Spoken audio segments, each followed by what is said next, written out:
I'll keep the Rachel suicide disclosure as a plot point, but handle it carefully. It's a story element about a character, not first-person distress. Writing now. I want you to follow my story until the end, and when you're done, leave a comment telling me what city you're watching from. I need to know I'm not alone in this. My son looked me dead in the eye at my own kitchen table and said, "Mom, we're not doing this right now. You always make everything so dramatic." Then he picked up his car keys and walked out the door. That was the last conversation we had before I changed my will. He didn't know that, of course. None of them knew. And when they showed up at my house 6 months later, all three of them, together, on a Tuesday afternoon, carrying folders full of legal papers and talking about protecting my future, my attorney was already sitting in the living room, had been there for 20 minutes, coffee going cold on end table, briefcase open, ready. The looks on their faces when they walked through that door and saw Walter sitting there. I will carry that memory with me for the rest of my life. But I'm getting ahead of myself. Let me take you back to where this really started, because this isn't just a story about a will or a house or money. It's about the moment I finally understood what I had built and what I had to tear down to save us all. My name is Helen, and I'm 68 years old. I live in the same house in Dayton, Ohio, where I raised my 3 children. The same house my husband Gerald and I bought when we were 26 and thought we had our whole lives perfectly mapped out. Gerald died 11 years ago. Heart attack, sudden, one ordinary Thursday morning, and I've been here alone ever since. I worked as an office manager for a pediatric clinic for 27 years. Not glamorous, not well paid by anyone's standards, but steady, honest. I thought I'd done everything right. The morning it all started, I was sitting at the breakfast table with the phone in my hand and my heart in my throat. My younger sister Patrice had just been diagnosed with stage 4 ovarian cancer. The doctors had been straightforward about it. Treatment could buy time, but they were talking about comfort care, not cure. Patrice was 63. She lived 40 minutes away in Centerville, and for 40 years she had been my closest friend in the world. I needed to hear my children's voices. I called my oldest first. His name is Donovan. He's 44, works in commercial real estate in Columbus, does well for himself. Always has. He answered on the third ring, already distracted. I could hear the highway in the background. "Hey, Mom, what's up?" "Honey, it's Aunt Patrice." She got her test results back. My voice cracked on the last word. "It's not good. It's ovarian cancer." And the doctor said, "Okay, hold on." I heard him signal, "Change lanes." "Is she going to treatment?" "She's going to try. But Donovan, they said stage 4. They said, Mom." Not unkind, but firm. "I'm literally in the middle of driving to a closing. Can I call you tonight? I just really needed to talk for a minute. Tonight, Mom. I promise." And he hung up. I promise. And he hung up. I sat there for a moment. Just sat. Outside the window, a robin was pulling a worm out of the lawn with great determination. I watched it and waited for my chest to loosen. Then I called my daughter. Her name is April. She's 41, a physical therapist, lives in Cincinnati with her husband and my 2 grandchildren. April has always been the warm one, the one who remembered birthdays without being reminded. She didn't answer.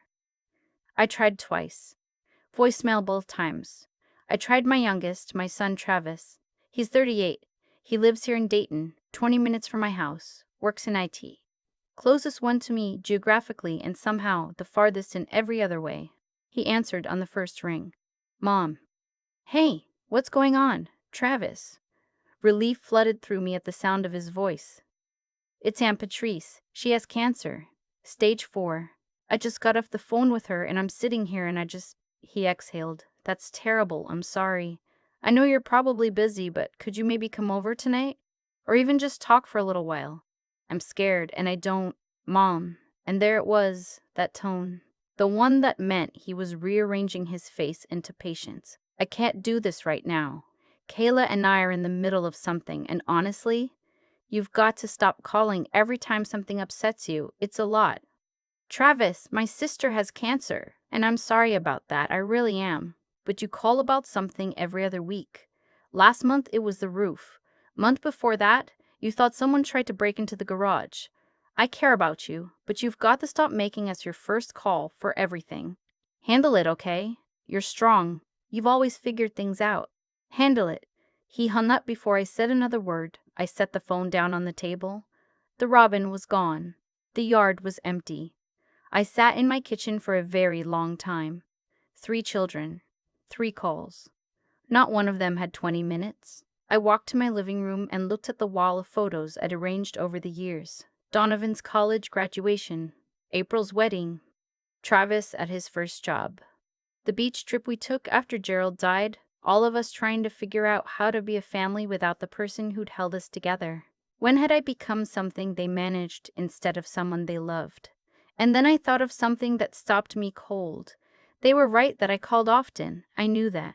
But when I sat down that night and really thought about it, I understood why.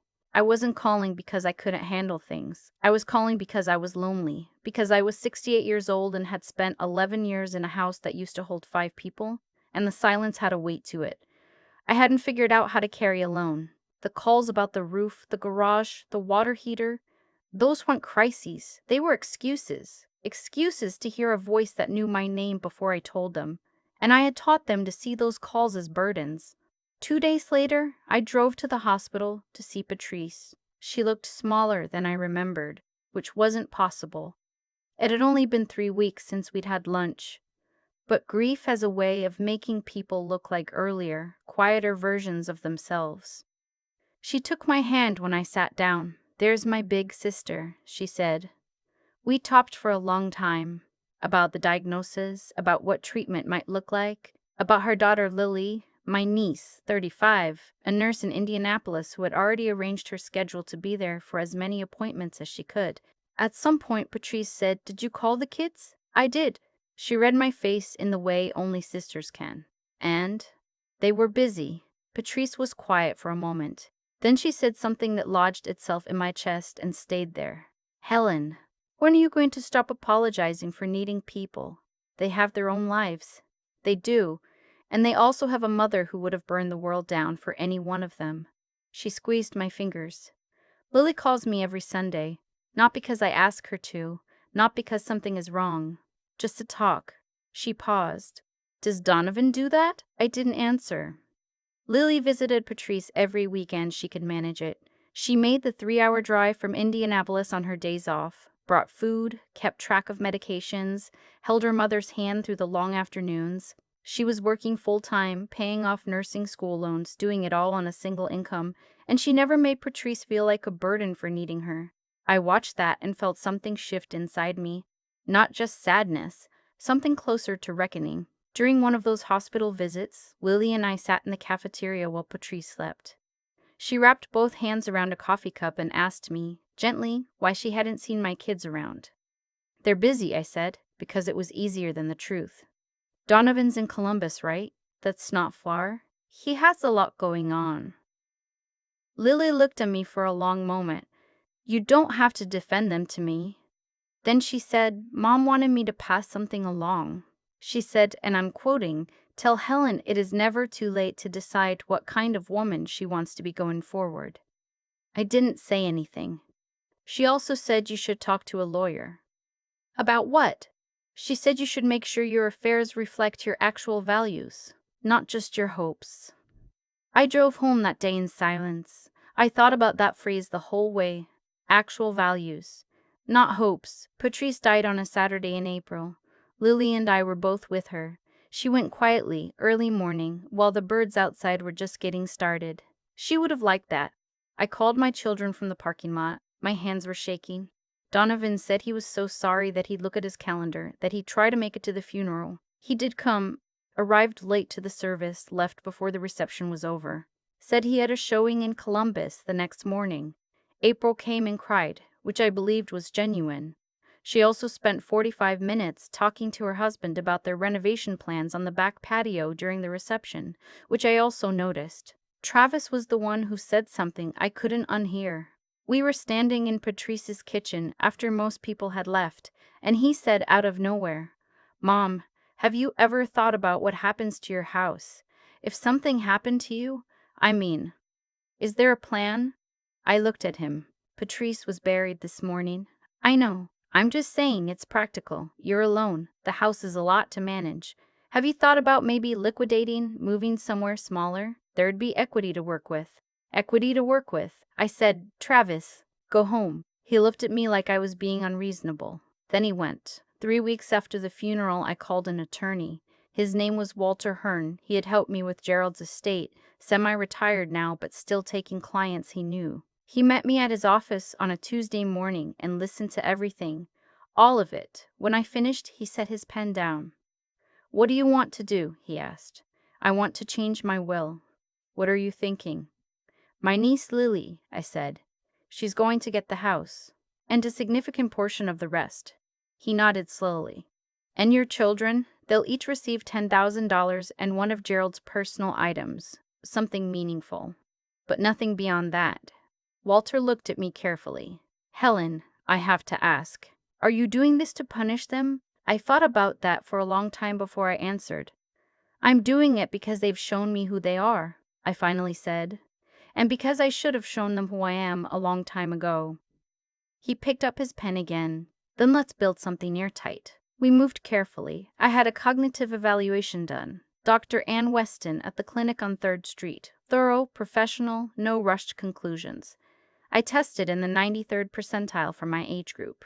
I recorded video testimony in Walter's office, explaining my reasoning in my own words. I saved every text message from the past 2 years. I printed email records. I was methodical, the way I'd been methodical my whole working life. You don't manage a medical office for 27 years without learning how to document. I didn't tell anyone, not yet, but keeping the secret was harder than I expected because life doesn't pause just because you're quietly preparing for war. The first sign came about 6 weeks after the funeral. A group text from Donovan, which he'd titled Planning. He'd added April and Travis. He wrote, Thinking ahead. Mom's house is a 3-bedroom in a good school district. Market strong. Might be worth having a conversation about next steps. I stared at my phone for a full minute. April responded with a heart emoji and, definitely worth talking through. Travis wrote, agreed. Mom, you there? I didn't respond. Over the next 2 weeks, more messages came through. Donovan sent a spreadsheet with comparable home values in my neighborhood. Travis asked whether I'd thought about assisted living. April forwarded a link to a senior community in Springboro with a wellness center. I was 68. I walked 3 miles most mornings. I managed my own finances, drove myself everywhere, volunteered twice a month at the library. I was not a woman who needed to be managed, but that wasn't what bothered me most. What bothered me was the certainty in those messages. Not, are you okay, Mom? Not, can we help you with anything? Just a steady, practical machinery of people dividing something they didn't own yet. Lily called me during that time just to check in. The way she always had. How are you holding up? She asked. Some days are better than others. That's honest. A pause. Donovan called me. I sat up straighter. He did? Yeah, last week. Said he was worried about you, asked if I was seeing anything concerning when I visited, wanted to know if you seemed confused or off. Something cold moved through me. What did you tell him? I told him you were one of the sharpest people I knew and that if he was worried about his mother, he should call his mother. She paused again. Aunt Helen, what's going on? So I told her. About the will, about Walter, about the Bullen texts. She was quiet through all of it. I can't accept that, she said when I finished. Why not? Because I didn't do any of this to be rewarded for it. I know. That's exactly why.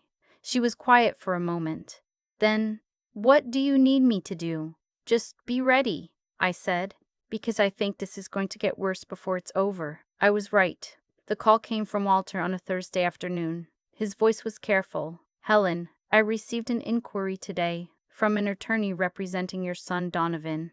They were asking questions about your recent estate planning activity, whether I could verify certain things. My stomach dropped. What did you tell them? Attorney-client privilege protects everything. I said nothing. He paused. But Helen, they're building something. They may try to make a case that you're not of sound mind. I hung up and sat for a while. Then I did something I'd never done before in my life.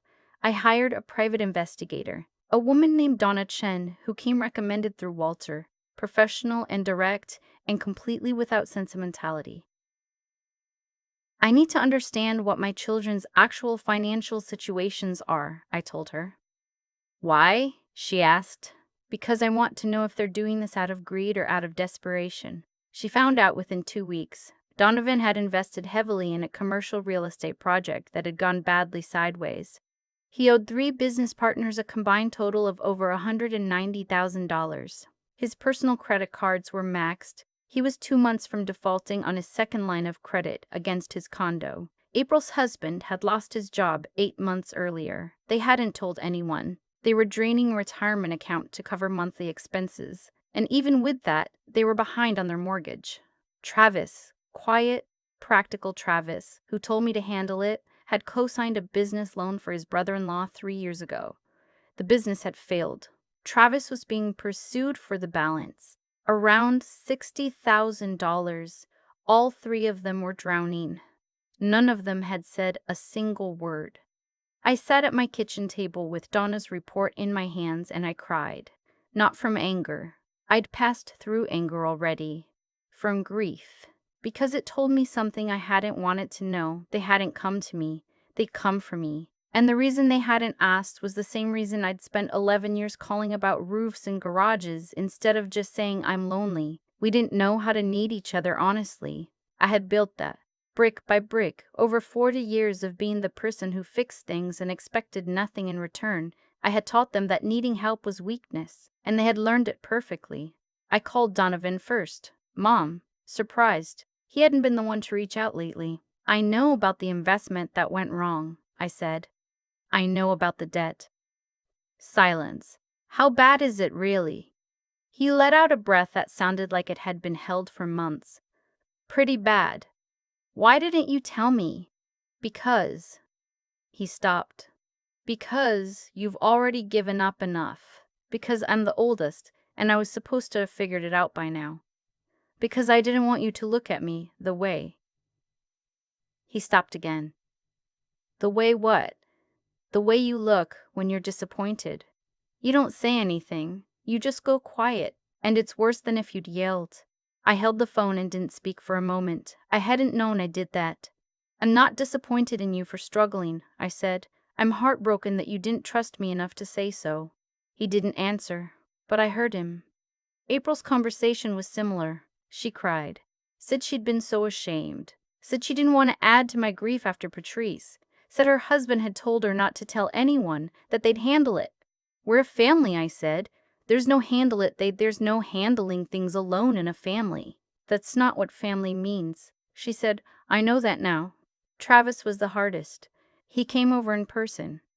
Rang the doorbell, like he wasn't sure he was welcome, which I suppose he wasn't sure about. When I opened the door, he looked tired. Really tired. The kind of tired that has nothing to do with sleep. I made coffee.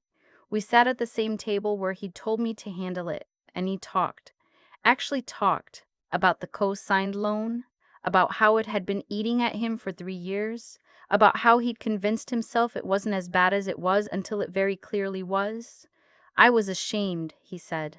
I knew you needed me, and I was already so buried in my own stuff that I kept pushing you away, because if I let you in, I'd have to explain why I couldn't help more.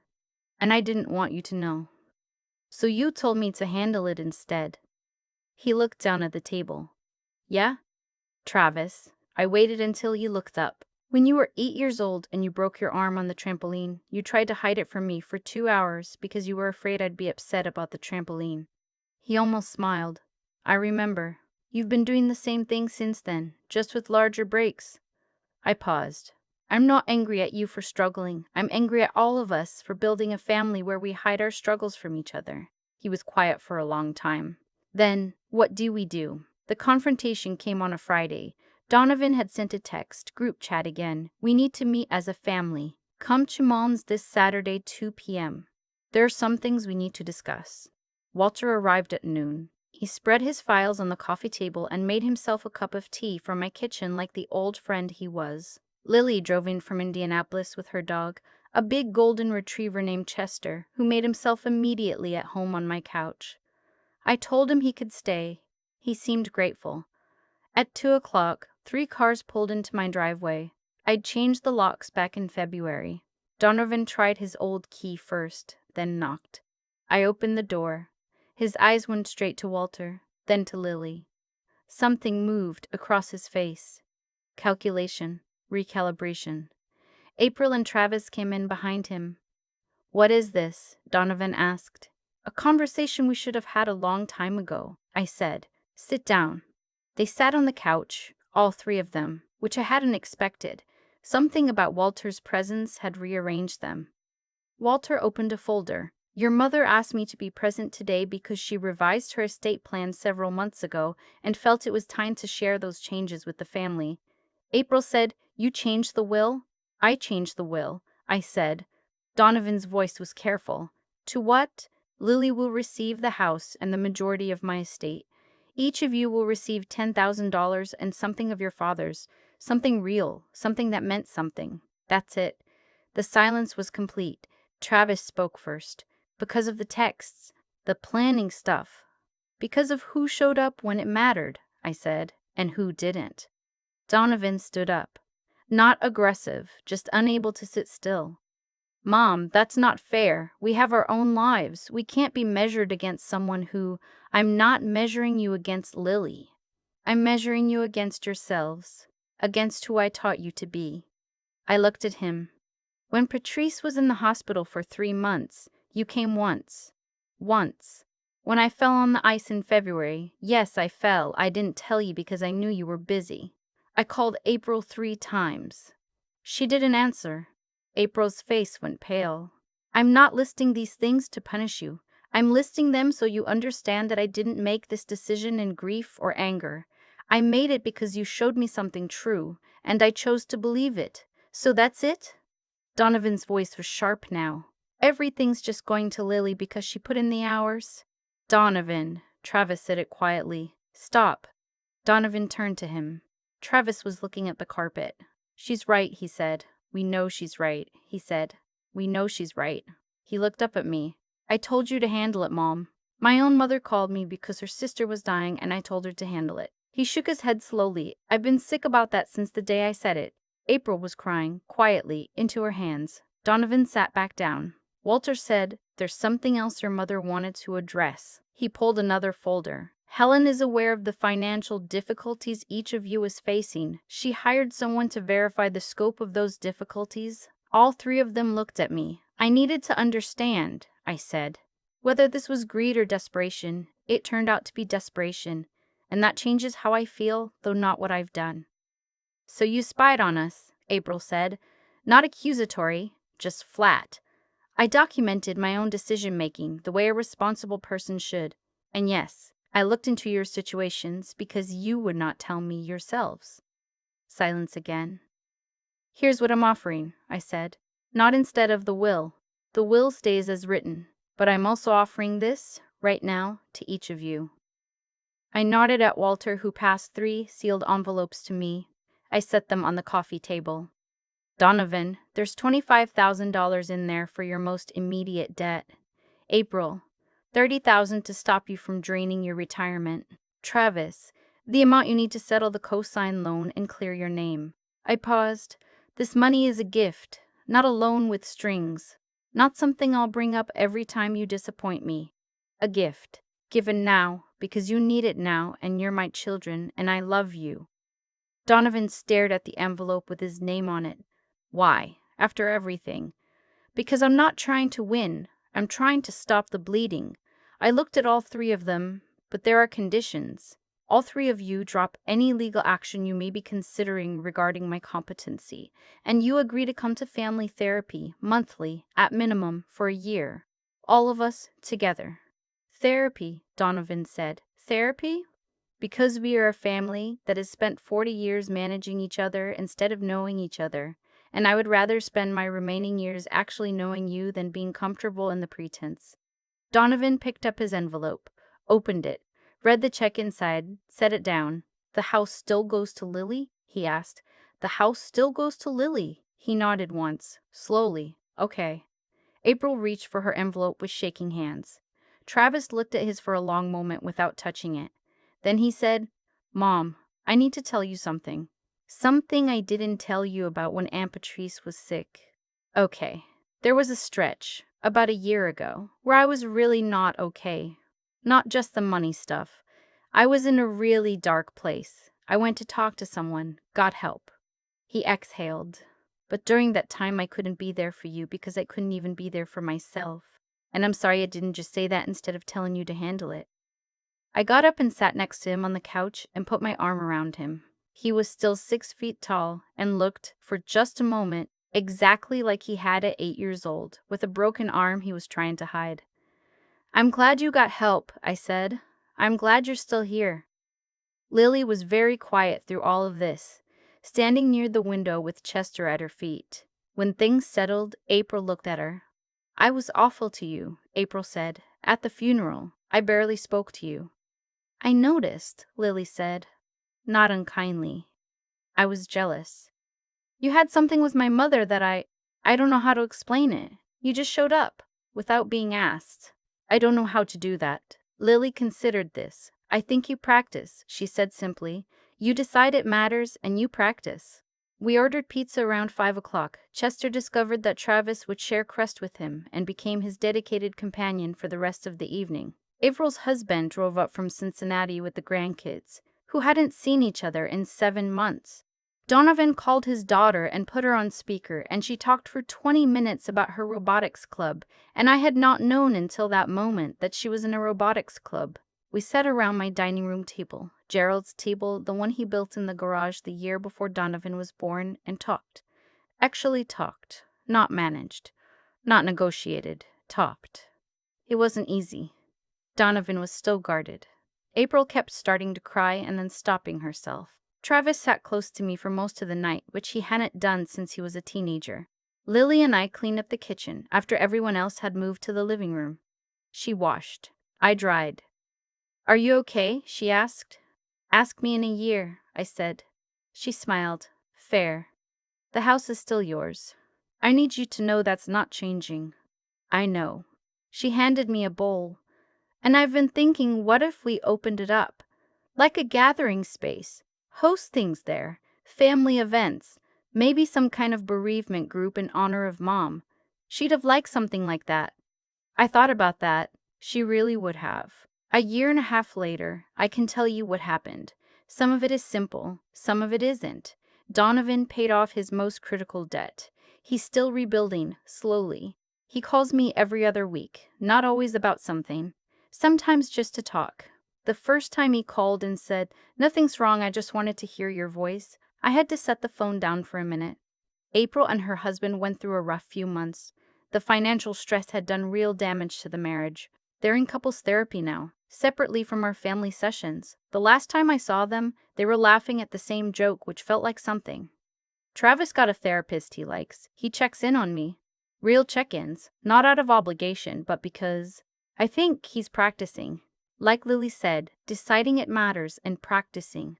Our family therapist is a woman named Dr. Carrie Abbott. She doesn't let us get away with anything. She made Donovan say out loud to my face that he had been thinking about my death as a financial event, not as a loss. He could barely do it, but he did. She made me say out loud that I had spent 40 years using generosity as a substitute for vulnerability, that I had given and given and given partly because giving was easier than saying, "I need you." That's harder to admit than I expected it to be. Lily's house. My house, now hers. Though I still think of it the way you think of a child who has grown up and moved out. She did turn it into something. She runs grief support meetings there the first Saturday of every month. She hung a photo of Patrice near the front door. In the spring, she planted a garden in the backyard. The kids call it Grandma Patrice's garden, and they tend it without being asked. Last summer, we had a family gathering there. All of us. Donovan's daughter demonstrated her robot for the grandkids on the back lawn. Travis grilled burgers. April brought her mother's potato salad recipe, which she'd never made before and was surprisingly good. I sat on the back porch and watched my family in the evening light and thought about what Patrice had said in the hospital. Decide what kind of woman you want to be going forward. I had thought that meant be stronger, be less available, build better walls. I was wrong. It meant be honest. Say what you need. Let people rise or fall to meet it, but give them the chance to try. Stop managing and start connecting. Stop giving out of fear that stopping would mean losing them, and start giving from a place of actual choice. The will is still the same. It stays the same. Lily knows that, and my children know that, and none of them talk about it much anymore. It stopped being the point. That's how I know something real changed. My name is Helen. I'm 68 years old, almost 69. I live in the house Gerald built a life in, and most mornings I walk 3 miles, and sometimes Donovan calls about nothing, and Travis drives over on Sundays, and April texts me pictures of my grandchildren doing ordinary things, soccer practice, a first lost tooth, a science fair project. I changed my will and nearly lost my family. But the family I almost lost wasn't real. The one I have now is. That's the only ending I know how to give you. The messy, imperfect, actual one. The truth. I've thought a lot about cause and effect since all of this happened. Not in some abstract philosophical way, just in the very plain, practical way that you think about things when you're 68 and you've had enough time to see how your own choices came back around to meet you. What I built with my children didn't happen by accident. Every time I paid a bill without being asked, every time I absorbed a disappointment without saying so, every time I gave and quietly added it to a ledger, I told myself I wasn't keeping. I was teaching them something. I was teaching them that I didn't need anything back, that I was fine, that asking was weakness and receiving was a debt. And they learned it so well that by the time I actually needed them, they'd forgotten I was a person who could need things at all. That's not something I can blame entirely on Donovan or Travis or April. I built the conditions, they just lived inside them. What took courage, real courage, the kind that cost something, was deciding to stop, not to punish them, not to win, but to be honest, maybe for the first time in 40 years, about what I actually needed and what I was no longer willing to accept. Changing that will wasn't an act of anger. It was an act of honesty. It was me finally saying, this is what I value. This is who showed up.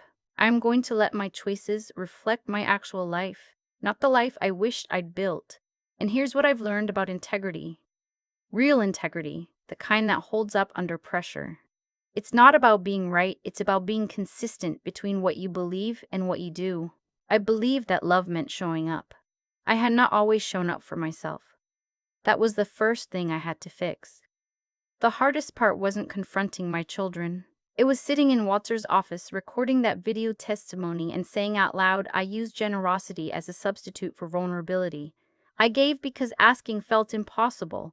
Because if I never needed anything, I could never be a burden. And I raised 3 children inside that logic without ever telling them that's what I was doing. Lily didn't learn to show up for Patrice because she was a better person than my kids.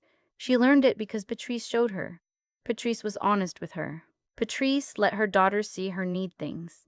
That's the part I missed. That's the part I'm still learning.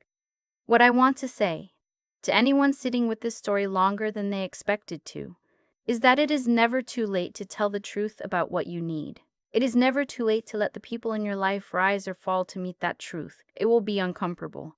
Some of them may surprise you.